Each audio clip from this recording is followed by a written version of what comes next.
First of all good morning to all of you my friends. स्वागत है आपका अपने channel modern education by Kumar sir. आज की इस वीडियो में हम लोग सीखने वाले हैं present continuous tense. Present continuous tense के जितने भी हमारे सेंटेंस होते हैं, यानी जितने भी टाइप प्रकार के सेंटेंस होते हैं, वो सारे सेंटेंस आज हम लोग सीखने वाले हैं।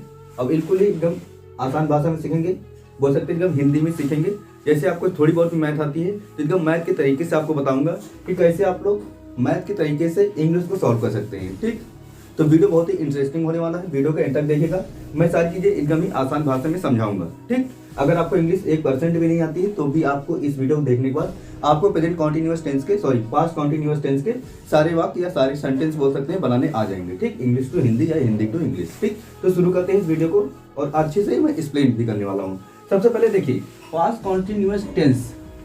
पास्ट कॉन्टिन्यूअस टेंस की सबसे पहले आपको जाननी होती पहचान। जैसे मान लीजिए कोई भी हमारा वाक्य लिखा हुआ है तो वह टेंस या वह वाक्य या वह सेंटेंस हमारा पास्ट पास्ट कॉन्टिन्यूअस टेंस में है या नहीं, इस चीज को कैसे पता लगेंगे? तो हमको उसके लास्ट में देखना है। उसके लास्ट में रहा था, रही थी, रहे थे। यदि वाक्य अंत में या वाक्य के लास्ट में बोल सकते हो, या फिर जैसे देख सकते हैं जैसे लिखा है वह घर जा रहा था।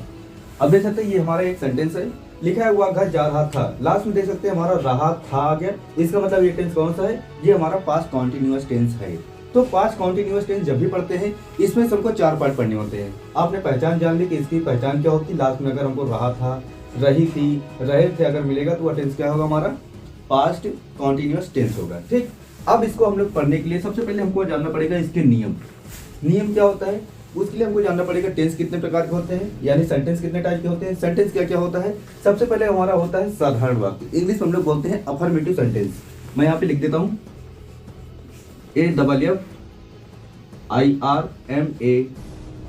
AFFIRMATIVE अफर्मेटिव सेंटेंस,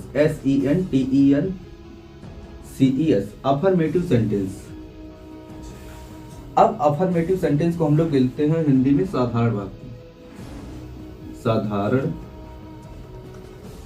वाक्य। ठीक, ये हमने राइट कर दिया साधारण वाक्य। अब ये जैसे लिखा है वह घर जा रहा था, इसका मतलब ये एकदम साधारण सा वाक्य है, ना इसमें कोई नहीं शब्द है और ना ही कोई इसमें क्वेश्चन मार्क है। ठीक, तो एकदम साधारण सा वाक्य है। अब इस तरीके के जो साधारण वाक्य होते हैं इनको इंग्लिश में कैसे बनाया जाता है, यानी इंग्लिश में कैसे ट्रांसलेट किया जाता है, उसके लिए हमको आने चाहिए रूल्स। अब रूल्स क्या होते हैं? सबसे पहले हम लोग रूल समझ लेते हैं। रूल नंबर जो 1 होता है, यानी कि फर्स्ट लिखा होता है, रूल क्या होता है? आई कई तरीके से बनती है। आई इस तरीके से बन सकती है, आई इस तरीके से बन सकती है। ठीक, इस तरीके से कई प्रकार से आप लोग आई बना सकते हैं। तो लिख दिया मैंने आई, ही, सी, इट। उसके बाद तथा एक वचन, एक वचन करता। ठीक, आई, ही, सी, इट तथा एक वचन कर्ता के साथ जो हम लोग हेल्पिंग वर्ब यूज करते हैं वो होते हैं वाज। उसके लिए हम लोग यूज करते हैं वाज। ये हमारा पहला रूल हो गया। ठीक, इसी के बाद हमको दूसरा रूल सीखना है। दूसरा रूल क्या होता है? सेकंड रूल होता है we you they, VYOU they, THEY they तथा बहुवचन करता। देखिए वी यू दे तथा बहुवचन कर्ता के साथ हम लोग यूज करते हैं वेयर, WERE। ठीक, वेयर का प्रयोग करते हैं।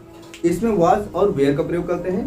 ठीक, अब इसके बाद हम लोग समझते हैं कि जो इसका स्ट्रक्चर बनता है, यानी कोई भी सेंटेंस बनाते हैं सबसे पहले क्या लिखना होता है, फिर उसके बाद क्या लिखना है, फिर उसके बाद क्या लिखना है, फिर उसके बाद क्या लिखना है, अंतिम में क्या लिखना है। तो इसके लिए पूरा एक स्ट्रक्चर होता है। तो उस स्ट्रक्चर को हमको समझना पड़ेगा कि स्ट्रक्चर पहले कैसे बनता है। तो मैं सबसे पहले आपको स्ट्रक्चर बना देता हूँ। सबसे पहले कोई भी सेंटेंस होगा सिंपल के लिए, तो उसके लिए हम लोग लिखेंगे सबसे पहले सब्जेक्ट, फिर उसके बाद हम लोग लिखना होता है वाज ऑब्लिक वेयर। अब देखिए वाज वेयर, फिर उसमें लिखना होता है वर्ब की first form, first FORM, plus उसमें से ऐड कर देना होता है ING। याद रखिए जब भी आपको कोई कॉन्टिन्यूअस पढ़ना हो, चाहे प्रेजेंट पढ़े, चाहे पास्ट पढ़े, चाहे फ्यूचर पढ़े, अगर कॉन्टिन्यूअस है तो कॉन्टिन्यूअस में हमेशा ही आपको ING ऐड करना ही होता है। ठीक, और उसके बाद लिखना है ऑब्जेक्ट, OBJ, ये हमारा ऑब्जेक्ट हो गया। ठीक, अब इसके क्या करते हैं, कोई एक एग्जांपल ले लेते हैं, एग्जांपल के बाद हमको समझ में आएगा। ठीक, अब कोई एक एग्जांपल लेते हैं और एग्जांपल के बाद देखते हैं कि हमको इंग्लिश टू हिंदी या हिंदी टू इंग्लिश कैसे ट्रांसलेट किया जाता है। ठीक, सबसे पहले मैं यहाँ पे एग्जांपल ले लेता हूँ। पहला ही हमारा एग्जांपल लिखा हुआ तो पहले इसलिए इसी को सॉल्व करके दिखाते हैं। लिखा है हमारा, वह घर जा रहा है। ठीक, देखिए वह घर जा रहा था, सॉरी नहीं तो ये प्रेजेंट कॉन्टिन्यूअस हो जाएगा, लेकिन हमको पास्ट पढ़ना है इसलिए हमको यहाँ पर रहा था। वह घर जा रहा था। ठीक, तो देखिए सबसे पहले सब्जेक्ट। अब सब्जेक्ट को हिंदी में हम लोग क्या बोलते हैं, मैं यहाँ पे बता देता हूँ आपको। सब्जेक्ट को हिंदी में बोलते हैं हम लोग कर्ता। ठीक, फिर इसके बाद होता है वाज वेयर, जो कि हमारी क्या है, हेल्पिंग वर्ब है। किसके अकॉर्डिंग लगाते हैं, एक वचन या बहुवचन के अकॉर्डिंग। तो ये अभी मैं आपको फिर से बता देता हूँ। फिर इसके बाद आता है वर्ब, VERB। वर्ब क्या होती है, क्रिया, यानी कि पूरे वाक्य में कौन सी क्रिया होने वाली है। ठीक, ऑब्जेक्ट क्या होते हैं, ऑब्जेक्ट मतलब जिसकी बात हो रही हो या फिर जो भी बचता है उसको हम लोग ऑब्जेक्ट में ही रख देते हैं। ठीक, तो सबसे पहले हम लोग शुरू करते हैं सब्जेक्ट। जैसे हमने लिखा सेंटेंस, वह घर जा रहा था। वह घर जा रहा था मतलब इसमें सब्जेक्ट क्या होगा, सब्जेक्ट हमने बता रखा कर्ता। कर्ता कौन होता है, जो काम करता है उसे हम लोग कर्ता बोलते हैं। ठीक, तो इस पूरे वाक्य में लिखा है वह घर जा रहा है, तो मतलब इसमें जो वह है वह क्या है, यही एक कर्ता है जो काम करेगा, मतलब यही घर जाता है, जा रहा था। ठीक, तो यहाँ पर लिखेंगे वह की इंग्लिश होती है ही। उसके बाद अगर यहाँ पर रही थी हो जाता, वह अगर जा रही थी, तो उस केस में ये कोई स्त्रीलिंग हो जाती, और आपको पता होगा स्त्रीलिंग के लिए हम लोग लगाते हैं सी। ठीक, तो यहाँ पर हो गया ही, और उसके बाद ही एक वचन है, तो हमने देख सकते हैं यहाँ पे लिखा है आई, ही, सी, इट, तथा एक वचन कर्ता के साथ हम लोग यूज करते हैं वाज का प्रयोग। ठीक, तो हम लोग को उसके बाद वाज लगा देना है, ये हमने लगा दिया वाज, और उसके तुरंत बाद हमको लगाना है वर्ब की फर्स्ट फॉर्म। अब वर्ब कैसे पहचानते हैं, वर्ब होती है क्रिया। क्रिया मतलब जो काम होने वाला होता है, जो काम होगा। इसमें क्या काम होगा, जा का शुद्ध फॉर्म बोलते हैं जाना, और जाना को इंग्लिश हम लोग गो बोलते हैं। तो हम लोग यहाँ पर गो लगाना है, और हमने फिर लिखा है वर्ब की फर्स्ट फॉर्म प्लस ING, यानी कि वर्ब में हमको ING ऐड कर देना है। ING हमने ING ऐड कर देना है। वो इसका ऑब्जेक्ट, ऑब्जेक्ट मतलब जिसकी बात हो रही थी, कहाँ पे जा रहा था, घर जा रहा था, तो घर के लिए टू होम, HOME। इस तरीके से हम लोग जो इसके साधारण वाक्य होते हैं इसको सॉल्व कर लेंगे। अब मैं कोई और एग्जांपल ले लेता हूँ, फिर उसके बाद में आपको सॉल्व करके दिखाता हूँ। एग्जांपल ऐसे अगला लेते हैं, वो अपना काम पूरा कर रहा था। समझते हैं, जैसे मैंने लिखा मैं अपनी किताब पढ़ रहा था। अब मैं अपनी किताब पढ़ रहा था को इसको हम लोग इंग्लिश में ट्रांसलेट करेंगे। कैसे करेंगे, जैसे अभी हमने फर्स्ट वाला सॉल्व किया था वैसे ही इसको भी सॉल्व करेंगे। कैसे सॉल्व करेंगे, देखिए सबसे पहले लिखा है मैं अपनी किताब पढ़ रहा था, तो हमको वाक्य में क्या पहचानना होता है, सबसे पहले हमको सब्जेक्ट लिखना होता है। तो सब्जेक्ट के लिए सबसे पहले हमको इसमें पहचानना है कि हमारे वाक्य में सब्जेक्ट क्या है। सब्जेक्ट मतलब कर्ता, कर्ता मतलब जो काम करेगा या करता था या कर रहा है। तो इसका मतलब जो मैं है यही काम करेगा, तो मैं की इंग्लिश क्या होती है, आई। हमने यहाँ पे आई राइट कर देना है। आई राइट करने के बाद यहाँ पर हमको लिखना है वाज वेयर। ठीक, अब वाज वेयर में से वाज लगेगा या वाई लगेगा, वाज लगेगा या वेयर लगेगा, इसके लिए हमको आना चाहिए रूल्स। रूल क्या हमारा, आई, ही, सी, इट तथा एक वचन कर्ता के साथ वाज लगाते हैं, तथा वी युद्ध तथा बहुवचन कर्ता के साथ वेयर लगाते हैं। तो हमारे साथ आई है, तो आई के साथ हमको लगाना है वाज। ये देख सकते हैं हमने यहाँ पे वाज लगा दिया। वाज लगाने के बाद फिर उसके बाद लगानी है वर्ब की फर्स्ट फॉर्म। वर्ब अभी हमने बता रखा, वर्ब क्या होती है, क्रिया होती है। क्रिया मतलब जो काम हो रहा है। इसमें कौन सा काम होगा, पढ़ना। पढ़ना को इंग्लिश में हम लोग बोलते हैं रीड, और रीड में ING ऐड कर देंगे। हमने लिखा रीड, READ, रीड लिखेंगे, और अगर इसमें से क्या करेंगे, ING हमको ऐड करना है, तो इसलिए हमको ING ऐड कर देंगे, ING। और उसके बाद ऑब्जेक्ट ऐड करना है, लेकिन ऐड करना है तो ऑब्जेक्ट क्या है, अपनी किताब। देखिए सेंटेंस लिखा हुआ है मैं अपनी किताब पढ़ रहा था, ठीक, लेकिन इसका शुद्ध भाषा में क्या होगा, मैं मेरी किताब पढ़ रहा था। ठीक, तो जब मेरी होगा तो आई के साथ अपने के लिए क्या लगाएंगे हम लोग, माई। हमने यहाँ पे लिखा माई। उसके बाद बुक को इंग्लिश में, वो किताब को इंग्लिश में हम लोग बुक बोलते हैं, तो लिखेंगे बुक, BOOK। के। देखिए इस तरीके से हम लोग इसको भी हमने सॉल्व कर दिया। अब इसको भी समझ लेते हैं और इसको भी समझ लेते हैं। लिखा है वे फुटबॉल खेल रहे थे, तो वे की इंग्लिश क्या होती है? दे। तो हमने यहाँ पर दे राइट कर देना है, THEY। बस आपको सारी चीजें समझ में आ जाएंगी। केवल आपको subject was were plus verb की first form plus ING plus object, ये चीज आपको याद रखना है, यानी कि स्ट्रक्चर आपको याद रखना है। हमने लिखा सब्जेक्ट हो गया दे, उसके बाद वाज वेयर में से जब ये हमारा बहुवचन है, यानी दे सकते हैं, देखिए हम बहुवचन है, बहुवचन के साथ वेयर, WERE वेयर लिखेंगे, वेयर के साथ वर्ब की फर्स्ट फॉर्म। वर्ब क्या होती है? खेलना। इसमें है खेलने को इंग्लिश में हम लोग प्ले बोलते हैं, PLAY, और उसमें से लगा देंगे ING, ये हमारा हो जाएगा प्लेइंग। और फुटबॉल की इंग्लिश में हम लोग बोलते हैं फुटबॉल ही बोलते हैं, तो उसके लिखेंगे द फुटबॉल, या फिर ऐसे भी फुटबॉल बोलते हैं द फुटबॉल, FOOTBOLL। इस तरीके से फुटबॉल भी आप राइट कर सकते हैं। ठीक, वो इसका क्या है? तुम मेरे नौकर को बुला रहे थे। अब तुम मेरे नौकर को बुला रहे थे, तो इसको कैसे सॉल्व करेंगे? बस हमको स्ट्रक्चर आना चाहिए। अगर स्ट्रक्चर आता है तो हमारा तुरंत ये सॉल्व हो जाएगा। क्या लिखा है? तुम मेरे नौकर को बुला रहे थे। सब्जेक्ट क्या है? तुम।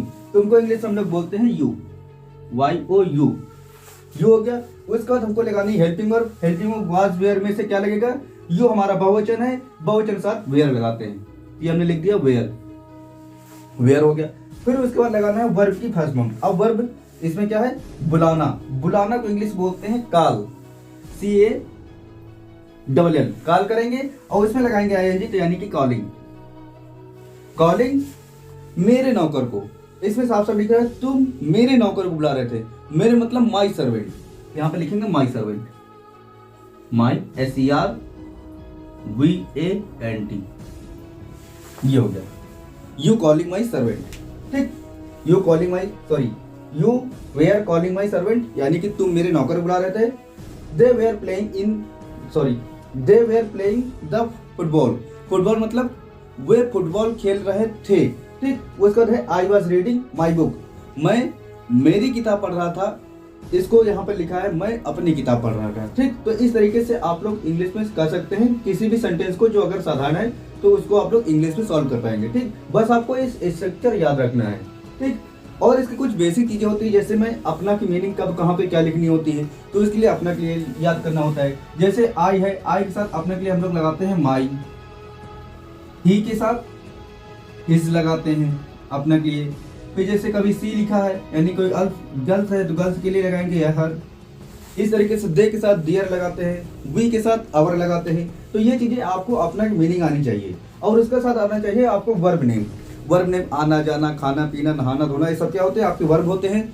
तो वर्ब को याद करना होता है। ठीक, अगर इतनी बेसिक चीजें आपको आती हैं तो आप लोग इस कोई भी टेंस हो उसको आसानी से सॉल्व कर पाएंगे। बस आपको ये स्ट्रक्चर याद होना चाहिए। ठीक, इसलिए मैं कोई भी टेंस पढ़ाता हूँ उसमें स्ट्रक्चर जरूर बना देता हूँ, ताकि अगर स्ट्रक्चर अगर आपको याद है तो आप चाहे जितना बड़ा सेंटेंस हो उसको आसानी से आप लोग इंग्लिश में सॉल्व कर पाएंगे। ये तो हमारा हो गया अफर्मेटिव सेंटेंस। अब इसके बाद हम लोग बात करते हैं निगेटिव सेंटेंस में। निगेटिव सेंटेंस कैसे सॉल्व किया जाएगा उसके लिए चलते हैं नेक्स्ट।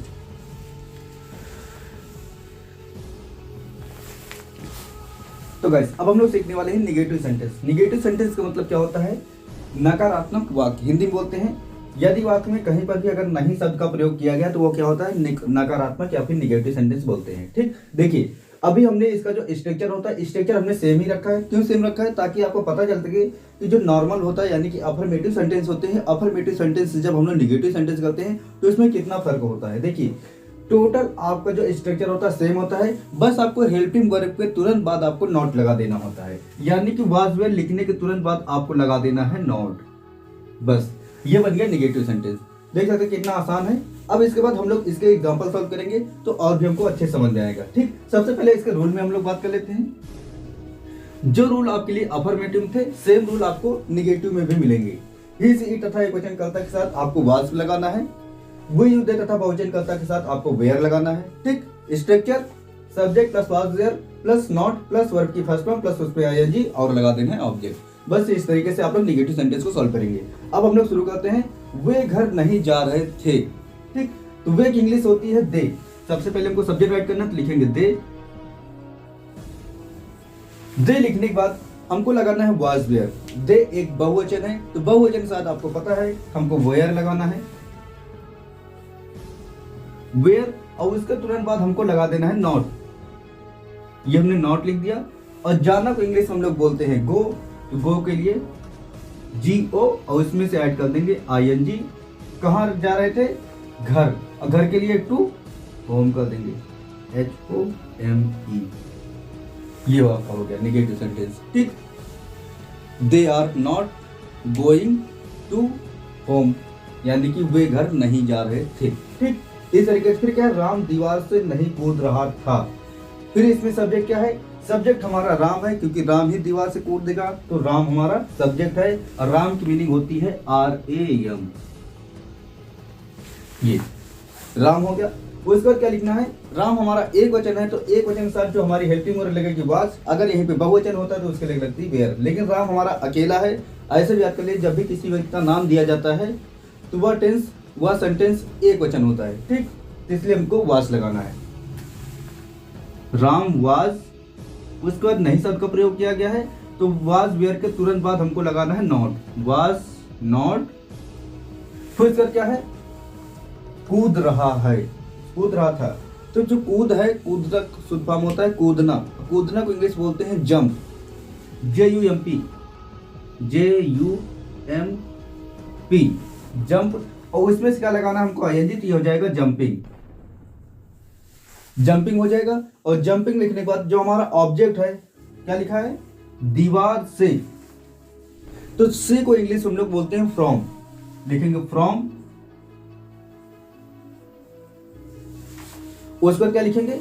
दीवार, दीवार को इंग्लिश बोलते हैं the wall, the wall,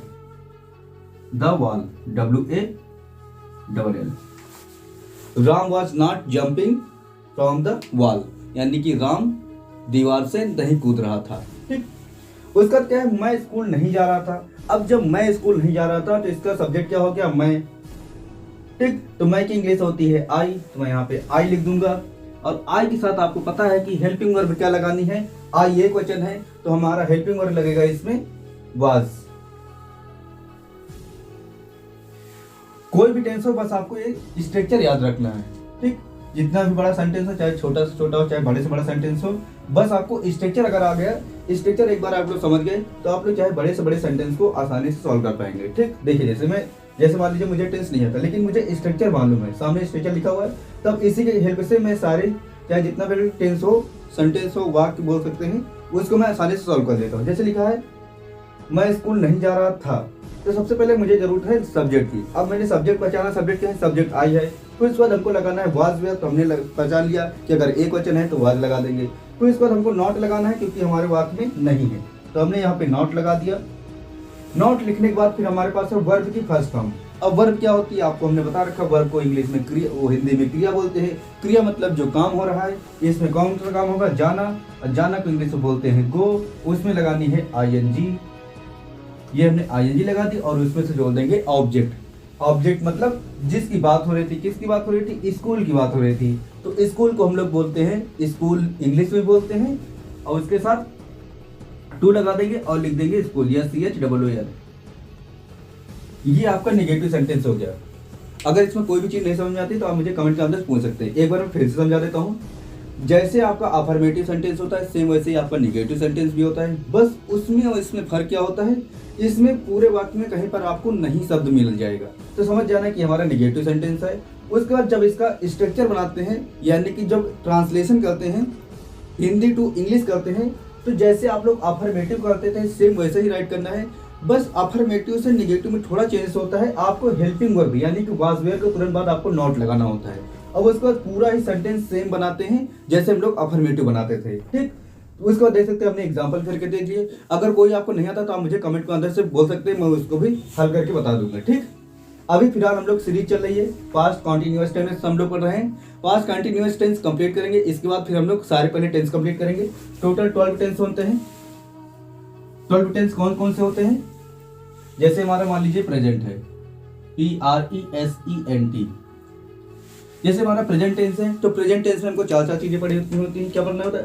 present indefinite, present continuous, present perfect, present perfect continuous. चार टेंस इसके पढ़ने होते हैं। फिर जैसे हमने पास्ट पढ़ रहे हैं, तो पास्ट में भी पास्ट इंडेफिनिट होता है, पास्ट कॉन्टिन्यूअस होता है, पास्ट परफेक्ट होता है, पास्ट परफेक्ट कॉन्टिन्यूअस होता है। चार इसके भी होता है। फिर इसके बाद आता है फ्यूचर। फ्यूचर के भी चार पार्ट होते हैं, future indefinite, future perfect continuous, future continuous. ठीक, टोटल चार पार्ट उसके भी होते हैं। ठीक, तो पहले हम ये पढ़ेंगे, उसका फिर सबका मिक्सअप बताएंगे।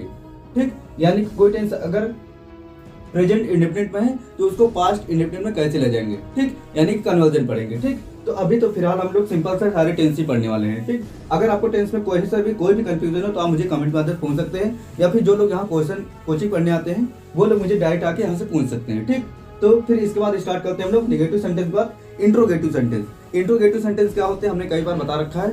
फिर आज हम लोग जैसे पास्ट कॉन्टिन्यूअस टेंस पढ़ना है तो इसके फिर से हम लोग पढ़ेंगे इंट्रोगेटिव सेंटेंस। मैं इसको पॉज कर देता हूँ थोड़ा। गाइस, इसके बाद हम लोग शुरू करते हैं इंट्रोगेटिव सेंटेंस। अब इंट्रोगेटिव सेंटेंस के जो टाइप होते हैं दो प्रकार होते हैं। एक जिसके स्टार्टिंग में क्या शब्द लिखा होता है। ठीक, यदि वाक्य प्रारंभ में क्या शब्द लिखा है तो एक प्रकार ये हो गया। दूसरा टाइप क्या होता है, यदि वाक्य के बीच में प्रश्नवाचक शब्द आ जाता है, यानी कि कब, क्यों, कौन, कहाँ, कैसे, यानी कोई एक ऐसा शब्द जो बीच में है और वो प्रश्नवाचक वाक्य है। तो ये दो प्रकार बनते हैं हमारे इंट्रोगेटिव सेंटेंस के। ठीक, पहला प्रकार यदि वाक्य के प्रारंभ में क्या शब्द लिखा है। दूसरा प्रकार यदि वाक्य के बीच में कब, क्यों, कौन, कहाँ, कैसे आदि शब्द हैं। तो ये सब सेंटेंस क्या होते हैं हमारे, ये हमारे सब इंट्रोगेटिव सेंटेंस होते हैं। जैसे कि हमने लिखा है क्या हम बाजार जा रहे हैं। देखिए स्टार्टिंग में क्या लिखा है, मतलब कि हमारा क्या है, इंट्रोगेटिव सेंटेंस है। फिर क्या मोहन अपने नौकर को गाली दे रहा था, ये भी हमारा क्या है, इंट्रोगेटिव सेंटेंस है। फिर उसके बाद कमरे में, वह कमरे में क्या कर रहा था। देखिए क्या इस बार बीच में लगा है ना, तो ये हमारा एक प्रकार से सेकंड टाइप हो गया। तो जो बीच में लिखा होता है इसकी अंग्रेजी हमेशा पहले लिखनी होती है। देखिए अब हम लोग रूल समझते हैं इसके। देखिए रूल क्या होता है, जो हमने बेसिक से रूल पढ़ रखा है पास्ट कॉन्टिन्यूअस टेंस का, रूल तो वही है, बस इसमें थोड़ा सा ऐड करना पड़ता है। क्या ऐड करना पड़ता है, आई, ही, सी, इट तथा एक वचन कर्ता के साथ हमको वाज लगाना है। वी, यू, दे तथा बहुवचन कर्ता के साथ हमको वेयर लगाना है। स्ट्रक्चर इसका थोड़ा भी चेंज होता है। कैसे चेंज होता है, सबसे पहले हम लोग लिखते थे, अभी तक अफर्मेटिव में सबसे पहले सब्जेक्ट लिखते थे, उसके बाद हमको वाज वेयर लिखना होता था।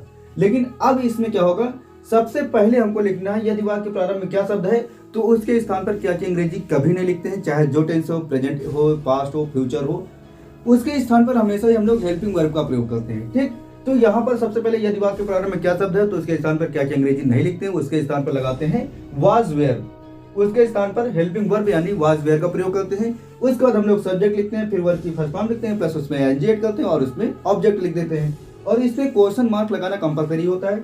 जब भी आपको इंट्रोगेटिव सेंटेंस पढ़ते हैं तो उसमें आपको क्वेश्चन मार्क लगाना कंपलसरी है। ठीक, ये तो हो गया इसकी बेसिक सी। अब हम लोग शुरू करते हैं, ये जो हमारे एग्जांपल्स हैं इनको सॉल्व करना। कैसे सॉल्व करेंगे, सबसे पहले लिखा हुआ क्या हम बाजार जा रहे थे। देखिए सबसे पहले वाक्य हमारा एक वचन है या बहुवचन, कह रहा है क्या हम बाजार जा रहे थे। ऐसे भी समझ लीजिए, अगर लास्ट में थे लगा है, थे का मतलब कई सारे लोग होंगे, हम लोग हो सकते हैं, मैं अकेला नहीं हूं। इसमें क्या लिखा है, हम का मतलब हम होंगे, हमारे साथ कई सारे लोग होंगे। क्या हम बाजार जा रहे थे मतलब बहुवचन ही होता है। ठीक, ऐसे भी अगर वी लिखा है, हमको इंग्लिश में हम लोग वी बोलते हैं और वी हमारे साथ किसमें आता है, बहुवचन में आता है। ठीक, तो इसके लिखिए सबसे पहले लिखा है क्या, तो हम लोग क्या अंग्रेजी नहीं लिखते, उसके स्थान पर लगाते हैं वाज वेयर। वाज वेयर कैसे लगाएंगे, हमेशा सब्जेक्ट अकॉर्डिंग। यदि सब्जेक्ट हमारा एक वचन है तो हम लोग वाज लगाएंगे, यदि सब्जेक्ट बहुवचन है तो हम लोग लगाएंगे वेयर। लिखा है हमको, यही हमारा सब्जेक्ट है और सब्जेक्ट के हिसाब से हमको लगाना होता है वाज वेयर। तो सब्जेक्ट हमारा जब वी है तो वी के साथ हमको क्या लगाना होता है, ये देख सकते हैं आप लोग को, वेयर लगाना है। ठीक, तो हमको ने लिखा है यहाँ पर वेयर, WERE वेयर। उसके तुरंत बाद वाज वेयर के तुरंत बाद हमको लिखना है सब्जेक्ट। अब सब्जेक्ट क्या है, हमको इंग्लिश में बोलते हैं वी। उसके बाद हमको लिखना है वर्ब की फर्स्ट फॉर्म। वर्ब मतलब जाना को इंग्लिश में गो, उसमें से ऐड करना है ING ऐड कर दिए। उसके बाद हमको लिखना है ऑब्जेक्ट। ऑब्जेक्ट क्या है, ऑब्जेक्ट हमारा है बाजार। अब बाजार को इंग्लिश में क्या कहते हैं, market, to market, MARKET market लिखेंगे। और हमको क्वेश्चन मार्क लगाना जरूरी है, चाहे सेंटेंस हिंदी में हो या इंग्लिश में। ठीक, were we going to market, क्या हम बाजार जा रहे थे। देखिए कितना आसानी से हो गया। अब इसके बाद हम लोग करते हैं क्या मोहन अपने नौकर को गाली दे रहा था। ठीक, तो फिर से देखिए मोहन आ गया। मोहन हमारा एक वचन है, जब एक वचन है तो स्टार्टिंग में हमको लगाना है वाज। ये देखिए हमने वाज लिखा, वाज के तुरंत बाद हमको लगाना है, वाज वेयर के तुरंत बाद हमको लगाना है सब्जेक्ट। सब्जेक्ट क्या होता है हमने बता रखा है, जो काम करेगा। इसमें मोहन गाली दे रहा था तो इसका मतलब मोहन काम कर रहा था। मोहन की मीनिंग होती है MOHAN, MOHAN। मोहन लिखेंगे, उसके बाद वर्ब की फर्स्ट फॉर्म। अब इसमें वर्ब क्या है, गाली देना। अब गाली देना को इंग्लिश बोलते हैं अब्यूज, ABUS, उसमें से ऐड कर देंगे अब्यूजिंग, मतलब गाली दे रहा। ठीक, अब्यूजिंग इसमें ING ऐड कर देंगे। उसके बाद ऑब्जेक्ट क्या है, अपने नौकर को। देखिए हमने बताया था मोहन, जब भी किसी व्यक्ति का नाम हो, अगर वो नाम पुरुष का है तो जब पुरुष होगा तो पुरुष के साथ अपना के लिए लगाते हैं हम लोग हिज, तो हो जाएगा हिज। और नौकर को इंग्लिश में हम लोग बोलते हैं सर्वेंट, SERVANT,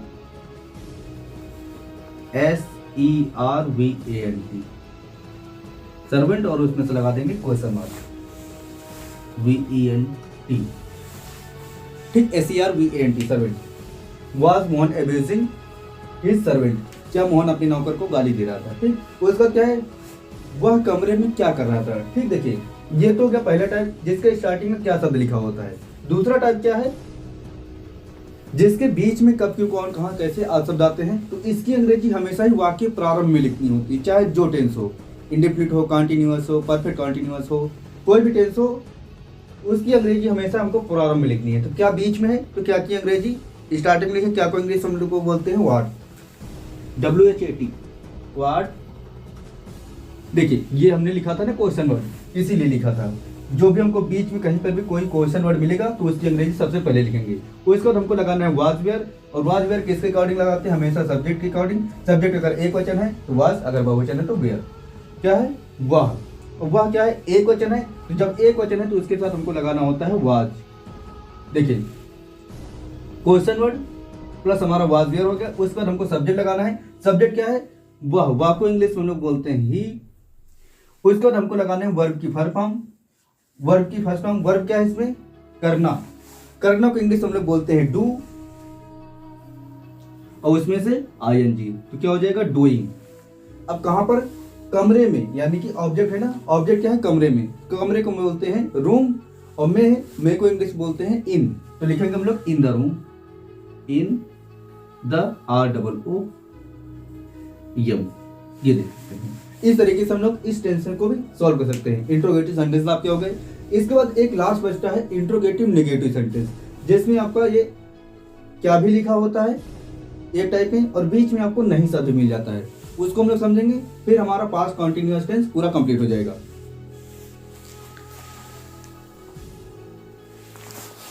तो गाइस अब हमको पढ़ना है इंट्रोगेटिव नेगेटिव सेंटेंस। देखिए हमने इंट्रोगेटिव पढ़ा, हमने नेगेटिव पढ़ा, अब हम लोग दोनों का मिक्सअप पढ़ेंगे, इंट्रोगेटिव नेगेटिव सेंटेंस। देखिए अभी हमने जो इंट्रोगेटिव में पढ़ा है सेम हमने वही राइट करके रखा है, इसमें कोई भी चेंजेस नहीं किए हैं। बस हमने यहाँ पर इंट्रोगेटिव था तो इसको इंट्रोगेटिव नेगेटिव कर दिया। अब देखिए जैसे आपको नेगेटिव सेंटेंस है, नेगेटिव सेंटेंस बनता कैसे है।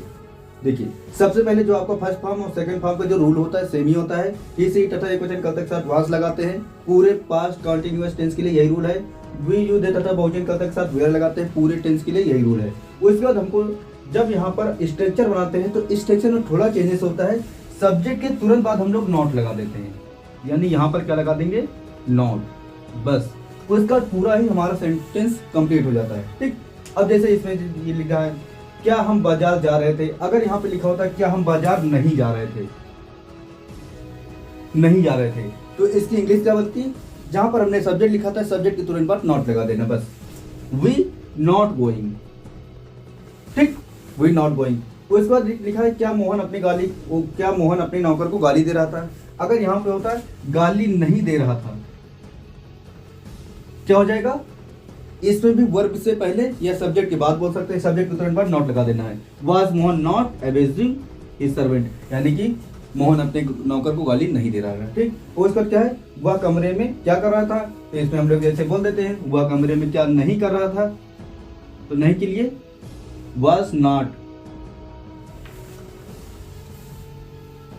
was not doing in the room, sir यहाँ पर सब्जेक्ट के बाद लिखा गया वाज, सॉरी वाट, ये देख सकते हैं यहाँ पर हमने क्या लिखा था, सब्जेक्ट के बाद, सब्जेक्ट हमारा ही है तो ही के बाद हमको यहाँ पे नॉट लगाना होगा। इस तरीके से आप लोग इंट्रोगेटिव सेंटेंस को भी सॉल्व कर सकते हैं। इंट्रोगेटिव मैंने अलग से इसलिए नहीं बताया क्योंकि आपको निगेटिव मैंने बता रखा है, इंट्रोगेटिव बता रखा है, बस दोनों का ये मिक्सअप है। बस आपको इतना रखना है, जैसे हमने इंट्रोगेटिव सॉल्व किया था, इंट्रोगेटिव के तुरंत बाद हमको नॉट लगा देना होता है, ठीक। एक तरीका, दूसरे तरीके से अगर समझना है तो इसमें वर्ब से पहले हमको नॉट लगाना है, ठीक, अगर इंट्रोगेटिव है। तो इस तरीके से आप लोग पास्ट कॉन्टिन्यूअस टेंस को पूरा सॉल्व कर सकते हैं। अगर कोई भी क्वेश्चन हो तो आप मुझे कमेंट करके पूछ सकते हैं, या फिर जो लोग कोचिंग पढ़ने आते हैं तो वो लोग मुझे यहाँ पे पूछ सकते हैं, ठीक। मिलते हैं।